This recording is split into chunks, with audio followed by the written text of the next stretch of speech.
السلام علیکم دوستو، امید ہے آپ خیریت سے ہوں گے۔ دوستو، جو آج میں آپ کی خدمت میں نسخہ لے کر حاضر ہوا ہوں وہ بہت ہی اہم اور ہر گھر کی ضرورت نسخہ ہے۔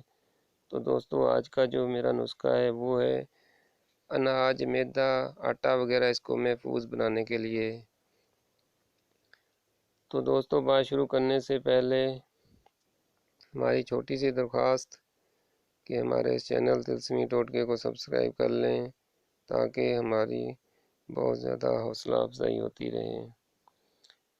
دوستو، اناج اور آٹے وغیرہ کو کیڑوں مکوڑوں سے محفوظ کرنے کے لیے آپ نے اعلیٰ قسم کا زیرہ اور نمک ہم وزن لے لینا ہے اور پانی میں باریک پیس لینا ہے۔